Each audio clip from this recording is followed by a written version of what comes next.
আমদানি রপ্তানি গতিশীল করতে সমুদ্র পরিবহন বহরে নতুন জাহাজ সংযোজনের উদ্যোগ নিচ্ছে সরকার ও বেসরকারি খাত। আগামী মাসে বিএসসির বহরে নতুন দুটি জাহাজ যুক্ত করার পাশাপাশি ডিসেম্বরের মধ্যে ১৭০০ কোটি টাকায় আরও ৩টি জাহাজ কেনার প্রক্রিয়া শুরু করেছে Bangladesh shipping corporation BSc.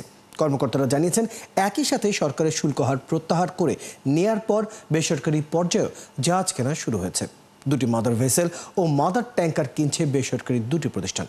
Saiful Islam শিল্পীর প্রতিবেদনে বিস্তারিত।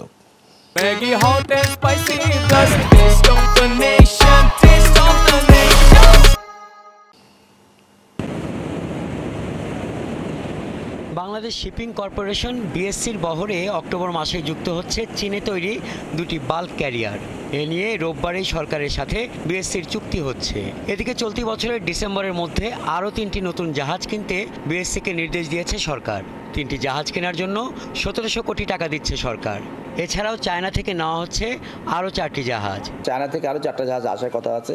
এই ১৪টা জাহাজ হলে আমি বলবো আগামী 5 বছরে বিএসসির জন্য একটা বিএসসির এই আর্থিক সক্ষমতা একটা অনন্য পর্যায়ে যেতে পারবে এবং জাতীয় অর্থনীতিতে ব্যাপক অবদান রাখতে পারবে। সরকার চলতি বছরের জানুয়ারিতে হঠাৎ করে জাহাজ কেনার উপর 7.5% কর শুল্ক আরোপ করায় বেসরকারি প্রতিষ্ঠানের উদ্যোগে জাহাজ কেনা বন্ধ হয়ে যায়। সম্প্রতি এই শুল্ক হার প্রত্যাহারের ঘোষণা দেওয়ার পর এর বেসরকারি উদ্যোক্তাদের মধ্যে নতুন উদ্দীপনা তৈরি হয়েছে।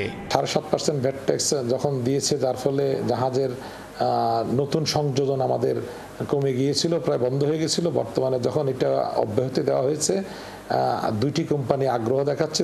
নৌ বাণিজ্য অধিদপ্তরের তথ্য অনুযায়ী 1 সপ্তাহের মধ্যে ভ্যানগার্ড মেরিটাইম 60,000 মেট্রিক টন বহন ক্ষমতার এমভি গ্রেট রয়্যাল নামে একটি বাল্ক ক্যারিয়ার এবং ওমেরা শিপিংয়ের 1,15,000 টন বহন ক্ষমতার ওমেরা লিগেসি নামে মাদার ট্যাঙ্কার কিনতে যাচ্ছে। এই 5টা জাহাজ যে পরিমাণ কার্গো ক্যারি করবে সেই পরিমাণ ফ্রেট বাংলাদেশ সরকারের পোশাকে থাকবে এবং শুধু এই 5টা জাহাজ তো শুধু একটা ট্রেড করবে, মাল্টিপল ট্রেড করবে এবং এটার বেনিফিশিয়ারি মাল্টিপল ট্রেড হবে, বহুত ইম্পোর্ট এবং এক্সপোর্টের ক্ষেত্রে। আমাদের দেশের অর্থনীতিতে আমাদের যে ডলারের ক্রাইসিস, যত বেশি জাহাজ আমাদের দেশি জাহাজ হবে, পতাকাবাহী জাহাজ হবে, সারা পৃথিবীতে যেমন আমাদের সুনাম বাড়বে, সেই সাথে সাথে আমরা অনেক বিপুল পরিমাণে আমাদের ডলার দেশের সস্যই হবে। বিশ্বের জাহাজের মালিকানায় থাকা দেশগুলোর মধ্যে জাতিসংঘের সহযোগী প্রতিষ্ঠান United Nation leading institution of trade and development আঙ্কাটার্ডের তালিকায় স্থান করে নিয়েছে বাংলাদেশ।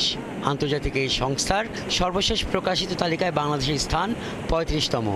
নতুন জাহাজগুলো যুক্ত হলে বাংলাদেশের পতাকাবাহী জাহাজের সংখ্যা দাঁড়াবে 101-এ। হাসান আহমেদ, ৭১।